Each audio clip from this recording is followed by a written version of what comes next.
एक बार हाथों को उठा के मुट्ठियों को बंद करके और सभी लोग एक बार बहुत ऊंचे जयघोष के रूप में इस नाम को करें। मैं आप सभी से अनुरोध करता हूं, भारत माता की, भारत माता की जय श्री राम। आप बोलना जय जय श्री राम, जय श्री राम, जय श्री राम, जय श्री राम। उगना की इस पावन दिव्य धरती पर विजयादशमी के इस पावन कार्यक्रम में मंच पर विराजमान माननीय संघ चालक जी, उदयपुर के विभाग प्रचारक जी, सामने उपस्थित सभी वरिष्ठ जन, उगना और उगना के आसपास से पधारे सभी वरिष्ठ महानुभाव, पूर्व सैनिक परिवार से पधारे हुए सभी लोग, प्रशासनिक रूप से जिनकी सेवाएं हैं, सामने बैठे मेरे प्यारे स्वयंसेवक भाइयों और बहनों, आप लोग मुझे शायद तक तो पहचानते होंगे, शायद तक तो आप लोगों ने मुझे देखा होगा। कितने लोग ऐसे बैठे हैं जो मुझे जानते हैं? हाथ खड़ा करें। अच्छा, ठीक बात है। आपने मुझे गाते हुए देखा है, बोलते हुए कभी नहीं देखा होगा। मैं अभी आनंद जी वर्षा को यही कह रहा था, मैंने कितने सारे लोग आए हैं, सब लोग सामने बैठे हैं और इन सभी लोगों ने मुझे ढोलक तबले के साथ में और वाद्य यंत्रों के साथ में कहीं न कहीं भजन या देशभक्ति गीत गाते हुए देखा होगा, लेकिन भाषण देते हुए इन लोगों ने मुझे कभी देखा नहीं है। इन लोगों ने नहीं देखा, मैंने खुद को भी कभी नहीं देखा भाषण देते हुए।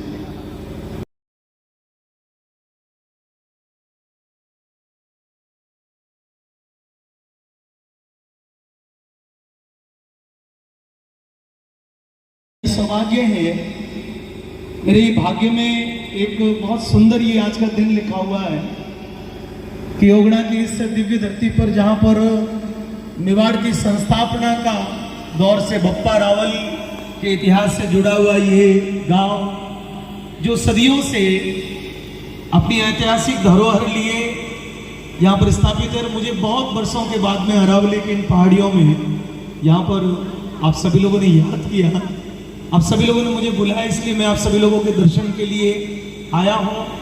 विराजमान सभी की आत्मा में परमात्मा के उस बिंदु को प्रणाम करता हूँ जहाँ से हमारे जीवन की ज्योत चलती है। ऐसे आप सभी के अंदर उस परमात्मा के सूक्ष्म स्वरूप को प्रणाम करता हूँ।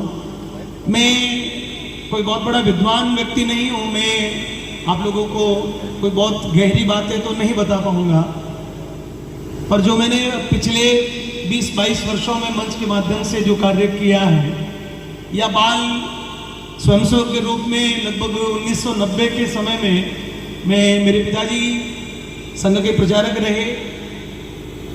आपातकाल के समय वो प्रचारक थे और उसके बाद में जब वो घर लौटे तो उसके बाद में 1980 में मेरा जन्म हुआ।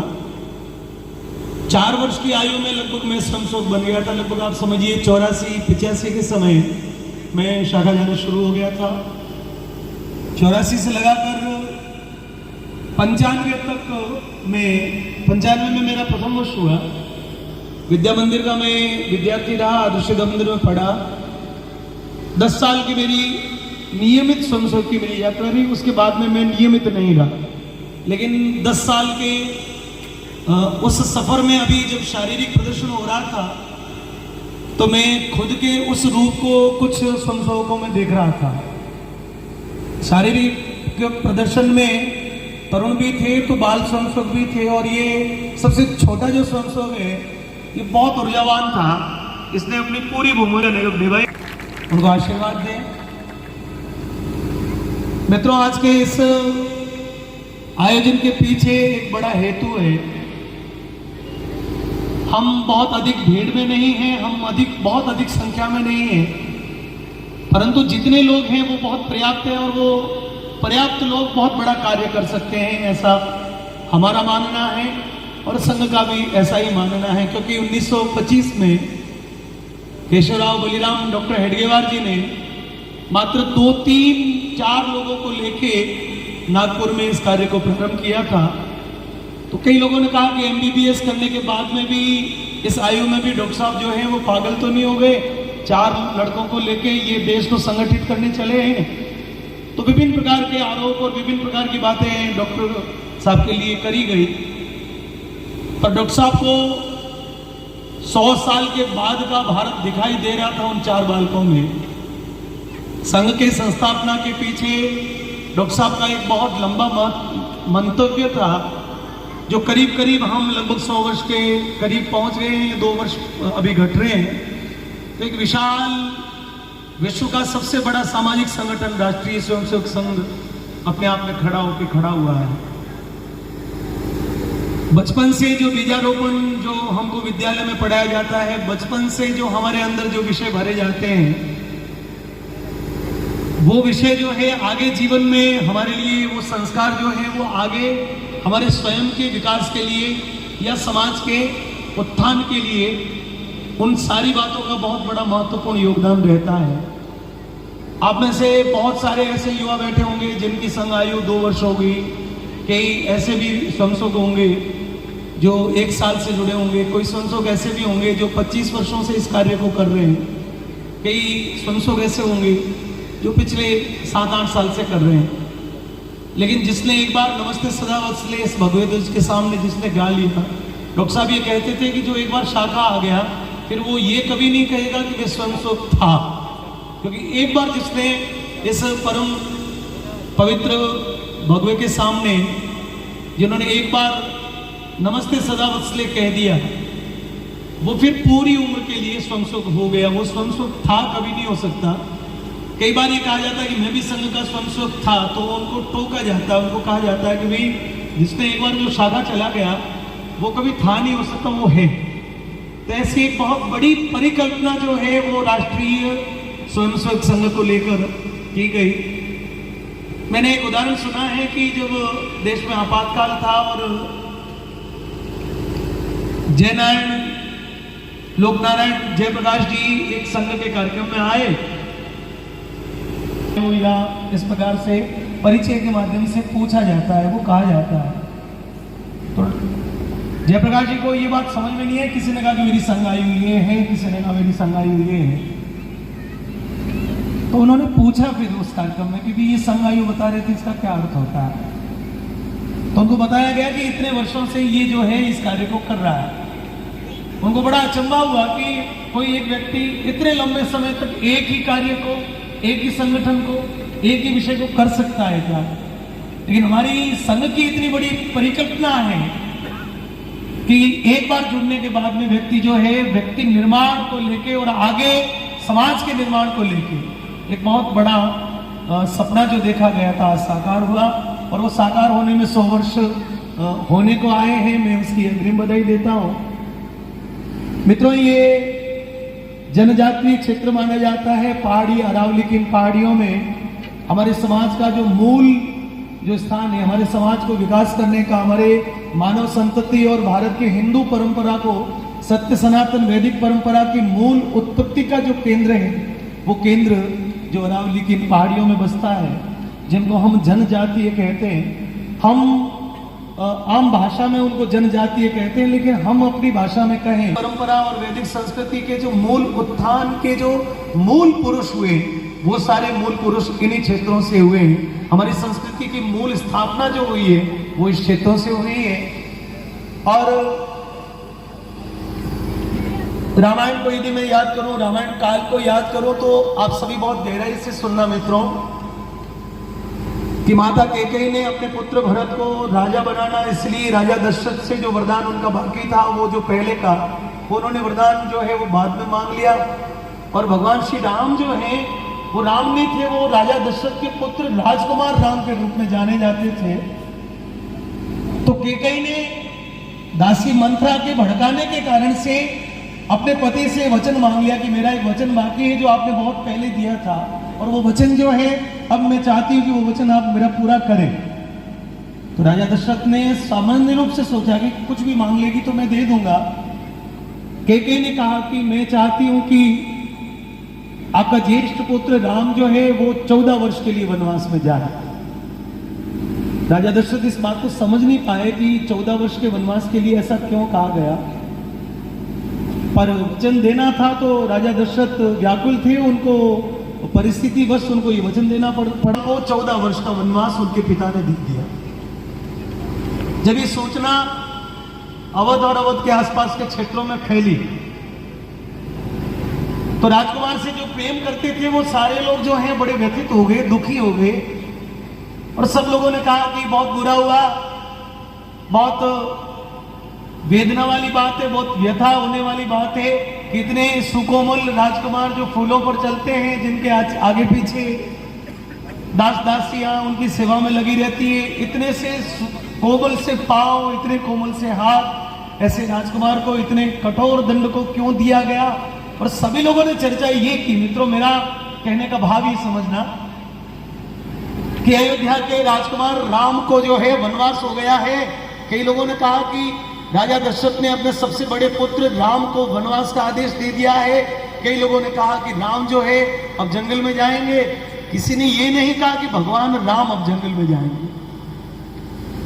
भगवान भैया सीता और लक्ष्मण जी वनवास अपने पिता का आदेश टाल न पाए, उनको अपने पिता का आदेश शिरोधार्य करके जंगल में ऐसे बीहड़ों में, जैसे ये पर्वतमालाएं हैं, बीहड़ है, इस प्रकार के जंगल में भगवान श्री राम चले गए। परंतु जब भगवान ने जंगल और उस वनवास काल में देखा कि भारत का, इस आर्यव्रत का मूल जो संस्कृति का उत्थान है, जिसके कारण से हम राजा हैं या हम राजकुमार हैं, जिन लोगों के कारण से हम राजा हैं, जिन लोगों के कारण से हम महलों में रहते हैं, जिन लोगों के कारण से दुनिया हमारे पिता को महाराजा मानती है या हमको राजा मानती है, वो समाज तो यहाँ बसता है, जो कहीं नदी के किनारे है, कहीं झीलों के किनारे है, कहीं वो घने पेड़ पौधों के नीचे रहते हैं, कहीं वो पेड़ पत्तों को बांध के अपने जीवन व्यापन करते हैं, कहीं पर वो पेड़ पौधा और वनस्पति को खाकर अपना जीवन व्यापन करते हैं, कहीं पर आस्थाओं की सेवाओं की, गौ माता की सेवा करके हम तक दूध पहुंचाते हैं, कई बार अनाज उगाकर हम तक अनाज पहुंचाते हैं। वास्तविक रूप से हमारे राज परिवार को पालने वाले लोग तो ये हैं। भगवान की जब रुचि ऐसे बीहड़ों में, ऐसे जंगलों में रहने वाले लोगों के साथ में सब उनकी राम की जब रुचि बढ़ी तो भगवान ने धीरे धीरे धीरे धीरे धीरे धीरे उन लोगों को अपने करीब लाया, उनको स्नेह दिया। और जंगलों में रहने वाले लोगों को जब महलों के राजकुमार जब उनके आकर पास में भोजन करते हैं, उनके साथ में रहते हैं, उनके माथे पर हाथ फेर के ही पूछते हैं कि तुम कैसे हो, तुम्हारे को कोई दुख है क्या, तुमको कोई तकलीफ है क्या, तो उन लोगों के लिए तो वो भगवान से बड़ा कुछ हो नहीं सकता। मित्रों,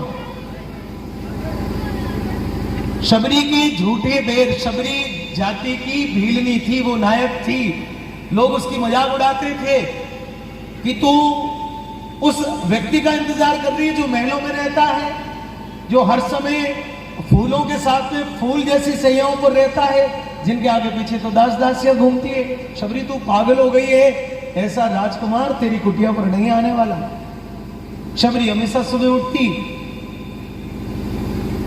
अपने घर के आंगन के कुटिया को झाड़ू लगा के उसको साफ करती, सुबह से शाम हो जाती, फिर लोग उसकी हंसी उड़ाते, उसकी मजाक उड़ाते, देख तेरी शक्ल देख, तो कितनी काली है, तो कितनी बदसूरत है, तो कितनी कुरूप है, और तू कल्पना किसकी करके बैठी है कि राम जो है वो तेरी कुटिया पर आए।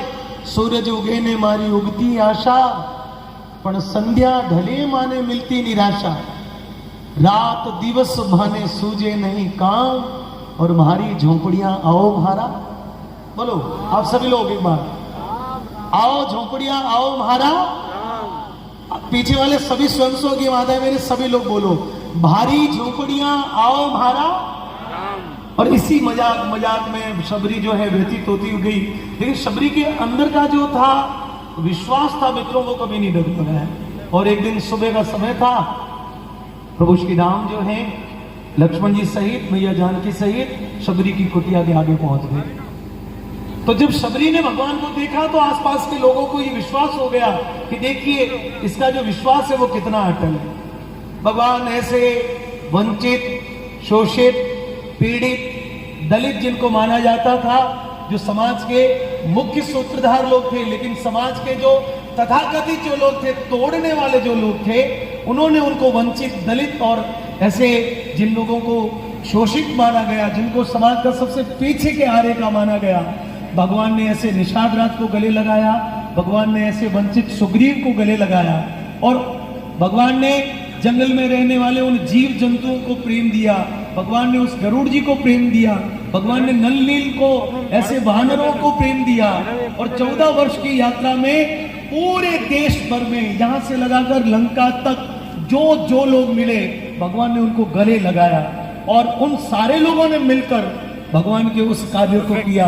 हनुमान जी ने भैया सीता का पता लगाया, सारी वानर सेना ने मिलकर रावण की अक्षौणी सेना से सारा युद्ध जो लड़ा, वो भगवान ने उस वानर सेना और उन वनवासी लोगों के साथ में, जिनके पास में बहुत आधुनिक को कुछ नहीं था, अभी हमने शस्त्र पूजन किया, कुछ शस्त्र पड़े हैं ऐसे वहां पर जो बिल्कुल ही पुराने हैं, लेकिन उन शस्त्रों के साथ में स्वर्णमयी लंका, जिसको शिव का वरदान था, जिनके पास में अस्त्रों शस्त्रों की कमी नहीं थी, सोने की लंका के रावण के साथ में उन वनवासी लोगों ने भगवान के उस युद्ध को जीताया, और जानकी मैया का वो वापस लेकर जब भगवान अयोध्या आए, मैंने कहा कि जब वो गए थे, मैंने क्या कहा आपको, यदि याद हो तो बताएं, गए थे तो वो जब गए थे वो सिर्फ राम थे, वो गए थे तो राजकुमार राम थे, वो जब गए थे तो अयोध्या के राजा दशरथ के ज्येष्ठ पुत्र राम थे।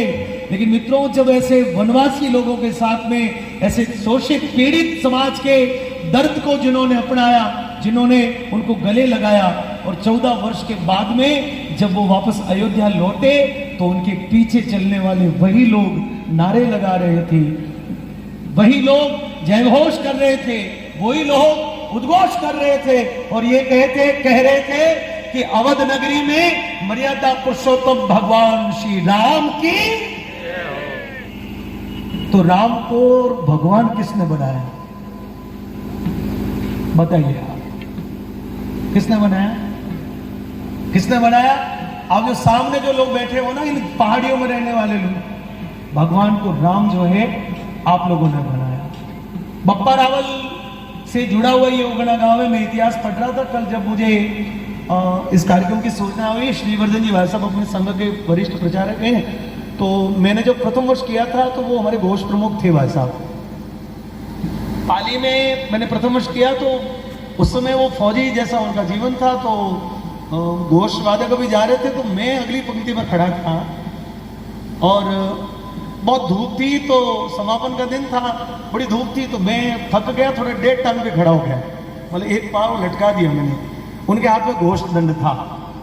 शिवधन जी ने थोड़ा पीछे देखा तो मुझे टेढ़ा खड़ा देखा, तो बड़े गुस्से से घोष दंड उन्होंने मुझे मार दिया। तो वहीं मेरे हाथ में जो है खून आया, लेकिन फिर मैं हिला नहीं, फिर मैं सीधा सीधा वहां पे खड़ा रहा। तो उस दिन से श्रीवर्धन जी का मुझे बड़ा स्नेह मिला। इस कार्यक्रम के आने के लिए मुझे श्रीवर्धन जी भाई साहब ने आदेश किया था कि ओगड़ा में आपको जाना है प्रकाश जी, और आपको भाषण देना है। मैंने कहा वैसा मैंने भाषण तो दिया नहीं कभी, मैं तो गाने वाला व्यक्ति हूँ, आप कहें तो मैं तो भजन संध्या कर दूं वहां पर। तो बोले कि इस बार भजन संध्या नहीं, आपका प्रयोग किया जाएगा कि आप ठीक ठाक वहां पे सही उतरते हो कि नहीं उतरते हो, वहां के लोगों के मन में जमते हो कि नहीं जमते हो। जम गए तो फिर आपको भजन संध्या के लिए बुलाएंगे। तो मैं आज जमने के लिए आया हूं, थोड़ा आप मुझे थोड़ा सपोर्ट करेंगे।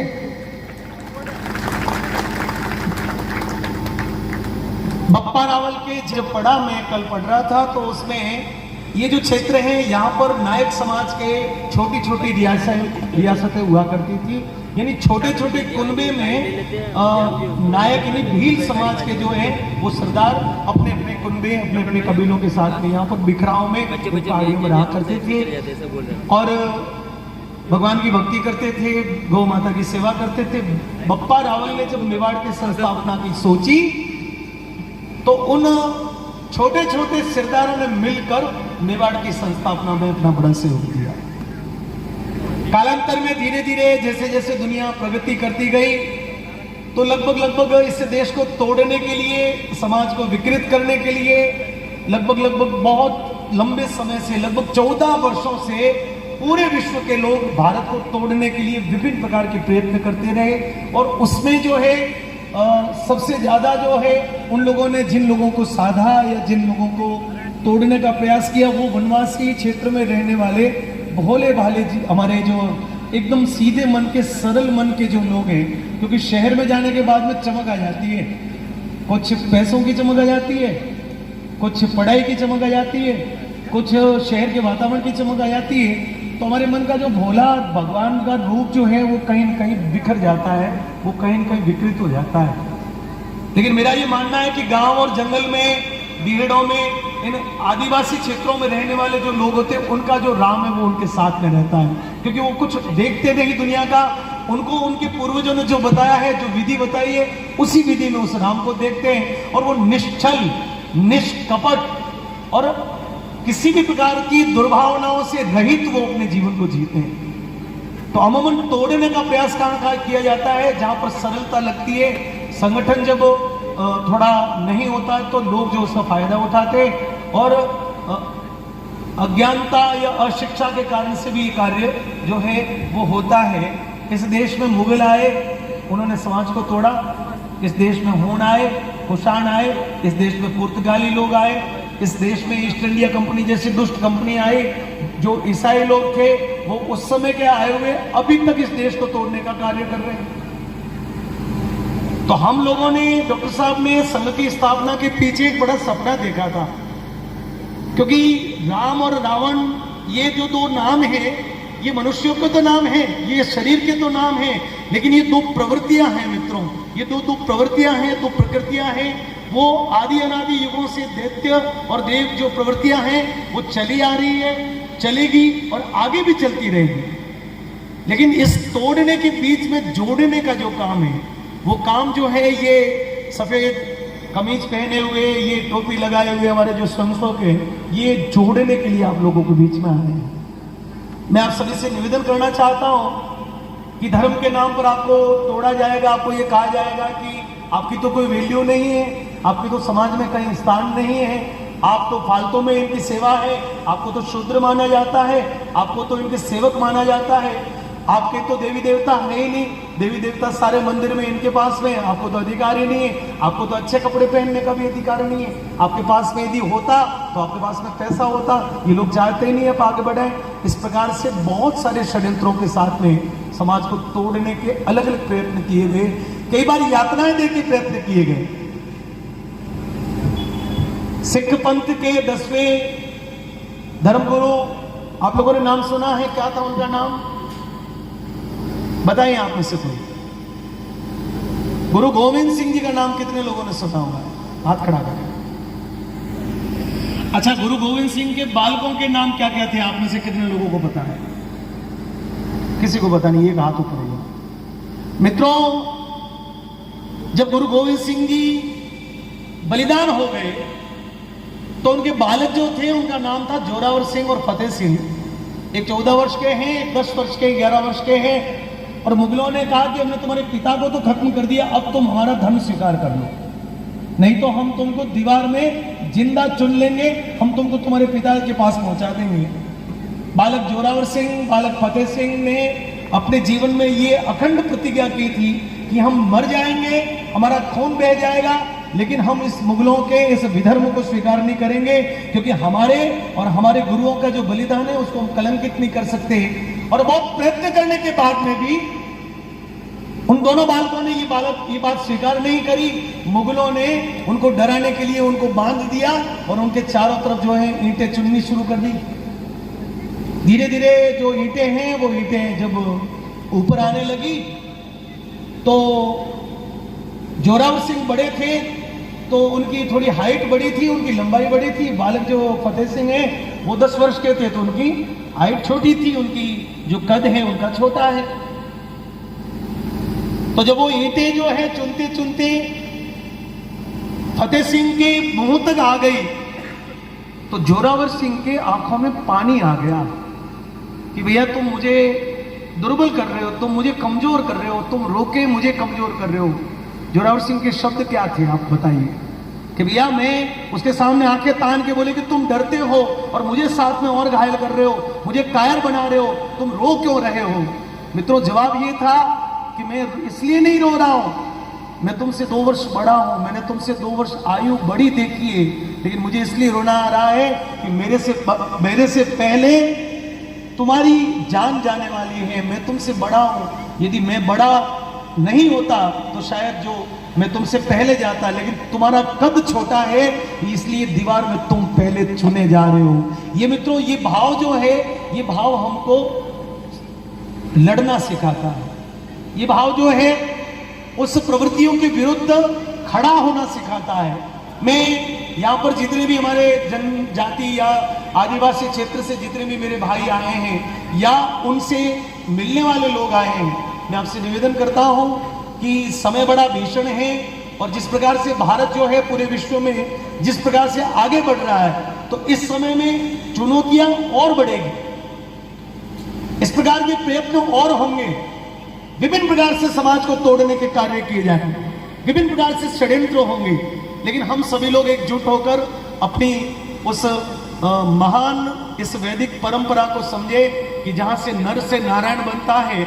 हम भगवान ऐसे धरती पर किसी ने नहीं देखे, लेकिन मनुष्य रूप में भगवान के रूप में राम आए तो शबरी ने बेर खिला के उनको भगवान बना दिया। भगवान श्री कृष्ण आए तो सामान्य ग्वालों ने, सामान्य गौ माता के सेवकों ने, सामान्य जंगलों में रहने वाले लोगों ने उनको भगवान योगेश्वर कृष्ण बना दिया। सामान्य जीवन को जीने वाले लोगों को भगवान महाराणा प्रताप को जब आवश्यकता पड़ी तो राणा पूंजा ने अपना बलिदान दे दिया। जब मेवाड़ को आवश्यकता पड़ी तो स्वामी भक्त गोजरी पन्नाधाय ने अपने पुत्र चंदन का अपना माथा कटवा दिया। तो ऐसे ऐसे बहुत सारे उदाहरण मैं यदि कहने जाऊं तो ये जीवन भर तक भी पूरा नहीं होगा। मेरा आप सभी से विजयादशमी के इस पावन पर्व पर आज जिस प्रकार से ये शारीरिक प्रदर्शन हो रहा था और ये संगठनात्मक रूप से आपने इन सब संसोगों को देखा तो कुछ समय के लिए आपके मन में भी ऐसा जोश आया होगा कि इस प्रकार का यदि हमारा संगठन रहे तो कोई कुत्ता हमारे समाज की तरफ नहीं देख सकता, कोई भी प्रकार की षड्यंत्र शक्ति हमारे समाज को नहीं तोड़ पाएगी, हमारे किसी भी प्रकार के सपने को वो धूमिल नहीं कर सकती। तो बस लकड़ियों का जो बड़ा भारा होता है मित्रों, एक एक लकड़ी तो कोई भी तोड़ सकता है, लेकिन उस लकड़ियों की गठरी बना दी जाए तो किसी की औकात नहीं उस गठरी को कोई तोड़ सके। आप सभी से अनुरोध है कि विजय उत्सव है, भगवान श्री राम ने रावण का बुराइयों का अंत करके राम राज्य की स्थापना करी थी, उसी की याद में ये त्योहार मनाया जाता है। संघ की स्थापना भी इसी दिन हुई और अब दीपावली आने वाली है तो भगवान श्री राम अयोध्या की तरफ निकल चुके हैं। इस बार की दीपावली जो है वो पूरे विश्व में भारत की कोरोना की सबसे बड़ी जीत की दीपावली होने वाली है। कोरोना के भीषण कालखंड में अभी भी विश्व के लोग जूझ रहे हैं, लेकिन भारत की योग शक्ति और हमारे इस जंगलों में पाई जाने वाली जड़ी बूटी वनस्पति, हमारे यहाँ पाए जाने वाला ये शुद्ध जल, हमारे यहाँ होने वाला ये योग प्रदर्शन, हमारे यहाँ का अध्यात्म ने कोरोना से हमको मुक्त करके जबरदस्त दीपावली के लिए हमको आगे प्रेरित किया है। मैं अपनी बात को समाप्त करने से पहले पधारे हुए सभी महानुभावों का इसी बात को कह के कि आप अपने जीवन में देश के प्रति स्वयं करें और स्वयं आगे प्रेरित करें। आप इन जंगलों में जाएं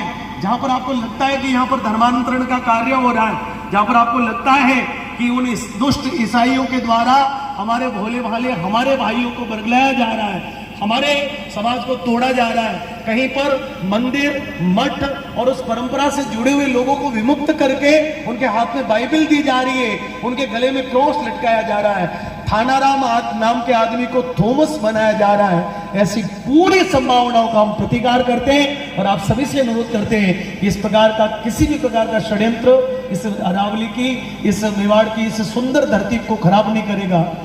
ऐसा संकल्प लेकर दोनों हाथों को उठाकर मां भारती का जय घोष करे और अपनी बात को पूरा करता हूं। भारत माता की, भारत माता की।